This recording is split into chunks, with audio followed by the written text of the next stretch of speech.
My family. Fang gang. Did you hear that? Did you hear that? I gotta clean out some snakes, and we're gonna start with the monocle cobras.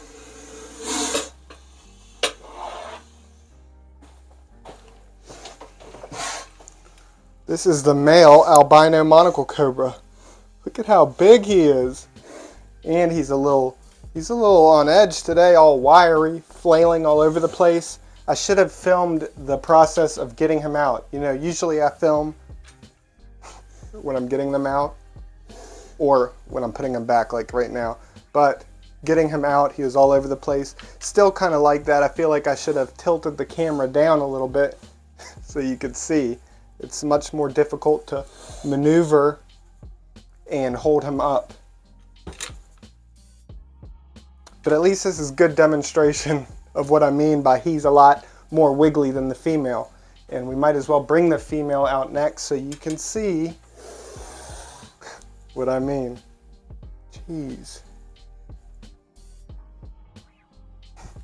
Here's the massive female.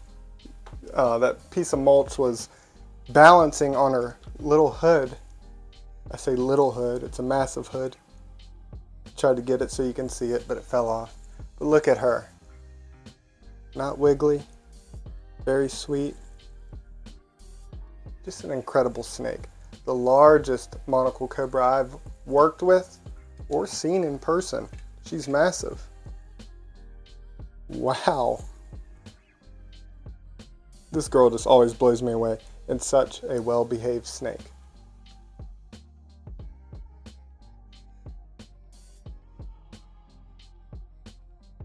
Wow. Let's see if she'll be hooded up. Wow. See how defensive when getting out of the bucket can be?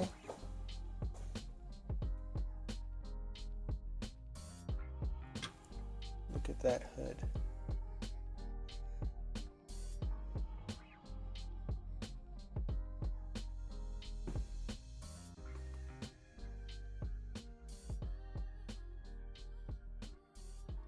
How big this monocle cobra is.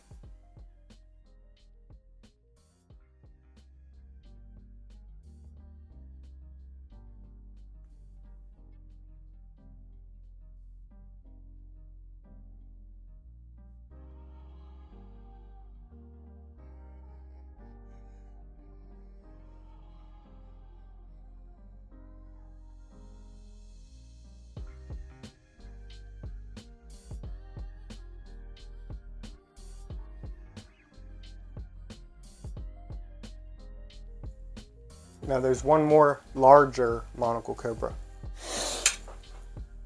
and that is Lila. Look at how beautiful she is. Unlike the other two, which were monocle cobras, albinos, she is a normal type. And I'll show you more of her pattern. More of a normal wild type.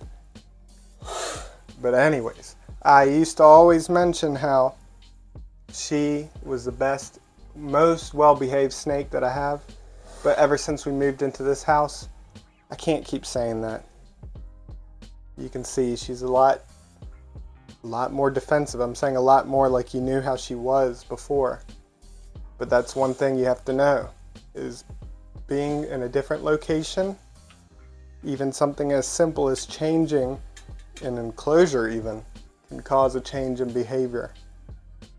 Sometimes it stays like that, sometimes it will go back. But moving to this new house, there's something about it here that she's now a lot more defensive and hoods up much more frequently. In the past, it's very rare that she hooded up. But it is what it is. I still love her. She's still one of the snakes that means the most to me. I've had her the longest out of most of them. Not all of them, but most of them. 8 years or more. Just a wonderful snake. Can't live without her. Lila, the monocle cobra.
Alright fam, there's one more monocle cobra, the smallest one. And that is Lil Arnie.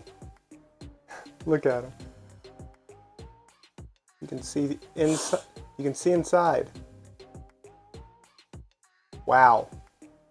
Little Arnie. What a beautiful snake. Now this one is a certain type of morph. Morph being mutation. You know, in captivity, some snakes are bred for certain color patterns and different mutations based on genetics. I don't know how all it works, and I don't know all the morphs, but this one is some type of morph. All the babies were born different, and I didn't know which is which, but this is the one I kept because it was a runt, and I knew that I would take the time to make sure that Lil Arnie was given the best shot at life. And still alive, doing well, beautiful as ever. Lil Arnie, what an incredible snake. Very well behaved too, regardless of that hood at the beginning. In the hooding and being defensive, it's, you know, it's initially getting him out of the enclosure. I went into his home, lifted up his hide box, and got him out. And look at how he always backs up. You see this? And pretzeling. But we love Lil Arnie here.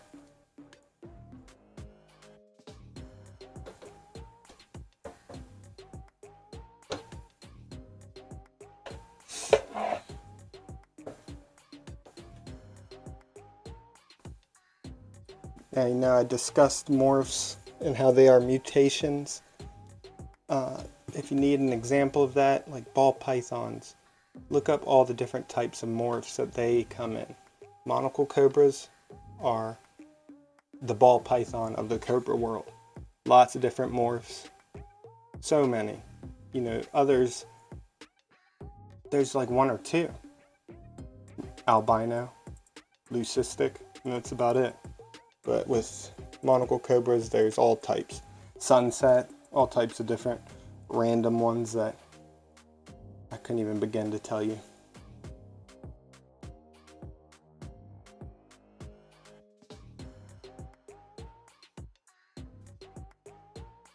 Now, almost choked. Now on this next snake, I'm gonna need these. You know what that means, right? That's right, spitting cobra time. Indo-Chinese spitting cobra, aka black and white spitting cobra. What an awesome and beautiful snake. As always mentioned, this one's kind of speckled, but they come in many different color patterns naturally. So a few others, and some of the other color patterns you'll understand more why they're called black and white spitting cobra. You can kind of see it here on the side. You see the whitish belly, but on some they have just a black stripe down the back and much more white on the sides.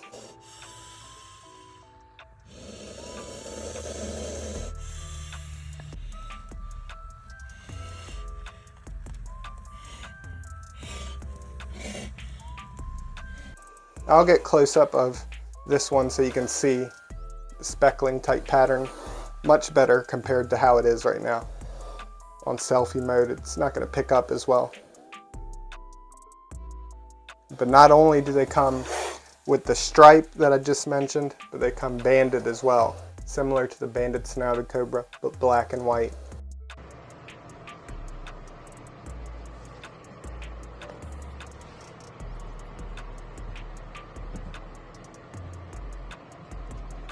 They also come fully black.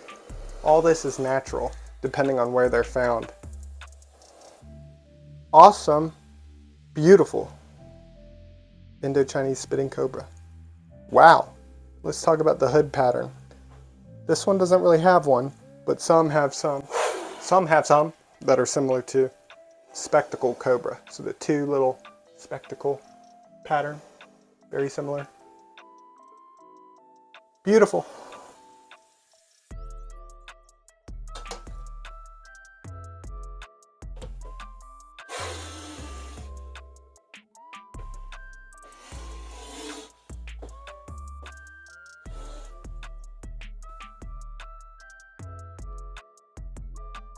Now you see, it's not really a pattern on the back of the hood, but I'll show you one that does have a pattern.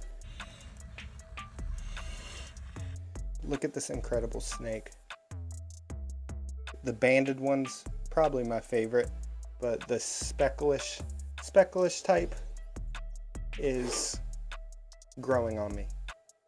It might even top the banding, to be honest. Look at that white belly. But look at this white belly. It's a beautiful snake. A little bit of pattern on the bottom of the neck too. Now I think it's only fair to include one viper, at the very least, in this video. So here's iconic Hershey Marie, the northern copperhead. Look at how beautiful. And you see where I get the name Hershey? See those Hershey Kiss patterns on the side? Wow. Just drop the H and you got Hershey. Marie is named after supporter's grandma. Hershey Marie. But one thing I'm really excited for this year is, first of all, becoming a dad. But another thing is for the weather to warm up and get out looking for snakes again. Finding more copperheads. Finding different species. Possibly traveling so I can find new species that I've never found before. So that's a goal for this year. Do you have any goals? Doesn't have to be animal related. Any that you'd like to accomplish this year, or anything like that. Hershey Marie. I hope y'all enjoyed spending time with me and some of the snakes.